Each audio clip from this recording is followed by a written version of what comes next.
Hello दोस्तों, आप सभी का स्वागत है हमारे यूट्यूब चैनल एक कहानी पर। आज हम आपके लिए लेकर आए एक नई कहानी पर। उससे पहले दोस्तों प्लीज़ हमारे चैनल को सब्सक्राइब कीजिए। जब कभी घर में शादी ब्याह होता है और घर में नई बहू आती है तो सलाह देने वाले मुफ्त में सलाह दे देते हैं, पर उसका असर कितना बुरा होता है इसका अंदाज़ा कभी नहीं लगाते। आज ढोलक की थाप पर सब लोग नाच रहे थे। घर में नई नवेली बहू नेहा आ चुकी थी। आज उसकी मुंह दिखाई की रस्म थी। सब लोग बहू की सुंदरता की तारीफ कर रहे थे और बधाइयाँ गा रहे थे।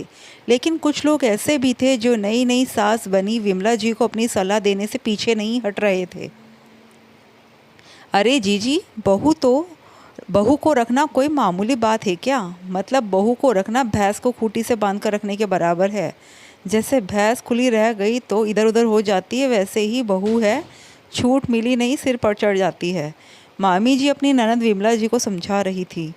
अब ननद तो गांव की सीधी सादी औरत, जबकि बहू आई शहर की पढ़ी लिखी नौकरी पेशा। पता नहीं गांव के लोगों को शहर से आई हुई बहू ऐसी लगती जैसे कोई दूसरे ग्रह से प्राणी आ गया हो। फिर तो अपने आप ही लोगों की हमदर्दी सास के प्रति हो जाती है। हर कोई समझाइश कर दे रहा था। अरे विमला, थोड़ा संभल कर रहना, शहर की लड़की है, कहीं ऐसा ना हो सिर पर चढ़कर तांडव करने लगे, इसलिए दबा कर रखेगी उतना ही अच्छा होगा। और विमला उन सबकी बातों में आकर खुद को बेचारी समझने लगी। अपने बेटे को संभाल कर रखना, कहीं ऐसा ना हो कि शहरी बहू बेटी को लेकर फुर हो जाए और तू हाथ मलती रह जाए। इन कुछ दिनों में खुद को बेचारी और बहू को अत्याचारी सोच कर कई दिवा स्वप्न भी देख लिए विमला ने। तो कुछ दिन तो रीति रिवाज और एक दूसरे को समझने समझाने में ही लग गए। कुछ दिनों बाद बेटा बहू शहर जाने को तैयार हुए तो विमला जी अपने बेटे सूरज को समझाने लगी। बेटा, बहू पर नज़र रखना, कहीं ऐसा ना हो हाथ से निकल जाए और अपनी मनमानी करने लग जाए। अरे माँ, कैसी बात कर रही हो? तुम्हारी बहू पढ़ी लिखी समझदार है, कोई बच्ची तो है नहीं जो हाथ से निकल जाएगी। हाँ, तू बस मेरा मजाक बना। बेटा, गांव के सभी बुजुर्ग कहते हैं कि बहू को रखना भैंस को खूंटी से बांध कर रखने के बराबर है। कहीं ऐसा ना हो तू हाथ मलता रह जाए। और पैसे टके के मामले में अभी उसे कुछ मत बताना। नहीं नहीं है, क्या पता हाथ में बरकत है या नहीं। क्या माँ, कितनी बार समझाया तुम्हें, इन गांव के फालतू औरतों के साथ मत बैठा करो। बेवजह की बुद्धि देकर जाती है और कुछ नहीं। हाँ, अब तो शहर की बीवी आ गई है तेरी, अब तो तुझे गांव की सारी औरतें फालतू गंवार ही लगेगी। कहीं ऐसा ना हो कि एक दिन माँ भी गंवार लगने लगे। हाँ ठीक है, चलो कोई नहीं, ध्यान रखूँगा, कहकर सूरज ने बात को वही ख़त्म किया और अपनी पत्नी नेहा के साथ शहर रवाना हो गया। पर शहर आने पर भी विमला जी को चैन नहीं था। आए दिन फ़ोन करके सारे हालचाल तो पूछती ही पूछती, साथ में 10 सलाह भी देती। नेहा के हर हरकत पर पूरा ध्यान रखती।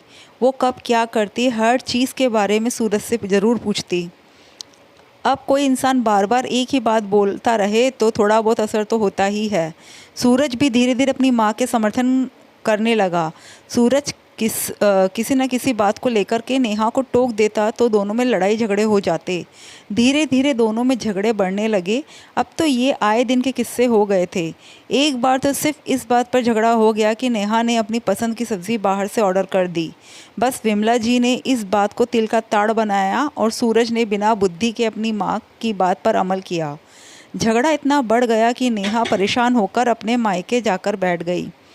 जब यह बात सूरज ने अपनी माँ विमला जी को बताई तो विमला जी ने बात को संभालने की जगह उसे बिगाड़ने में कोई कमी नहीं रखी। अरे अपने आप गई है तो अपने आप ही आ जाएगी। अगर तू आगे होकर उसे लेकर आएगा तो तेरे सिर चढ़कर नाचेगी। एक बार झुक गया तो ज़िंदगी भर झुकना पड़ेगा। अपनी माँ विमला जी की बातों में आकर यहाँ सूरज झुकने को तैयार नहीं हो रहा था और उधर अपने स्वाभिमान की धज्जियाँ उड़ते देखकर नेहा झुकने को तैयार नहीं थी। आखिर क्यों झुके? गलत थोड़ी ना था। उस समय विमला जी को सिर्फ खुद का बेटा दिख रहा था, नारित्व तो कहीं गायब हो चुका था। उन्होंने भी बेटा बहू में सुलह कराने की कोई कोशिश नहीं की, बल्कि एक औरत दूसरी औरत के खिलाफ खड़ी हो गई। आखिर मामला तलाक तक पहुंच गया और दोनों की सहमति के साथ ये किस्सा तलाक पर जाकर ख़त्म हुआ। विमला जी आज भी बेचारी ही बनी हुई थी। लोग अभी भी सलाह दे रहे थे, थोड़ा सब्र कर लेते तो परिवार की इज्जत बर्बाद नहीं होती। तो कोई कहता आगे सोच समझकर कदम उठाना, अपने बेटे में क्या कमी है दूसरी मिल जाएगी। दोनों की कहानी साथ में शुरू होकर ख़त्म भी हो गई, पर सलाह देने वाले मुफ्त की सलाह देने से बाज नहीं आए। दोस्तों, आपको कहानी कैसी लगी प्लीज़ कमेंट करके ज़रूर बताइएगा। Thank you.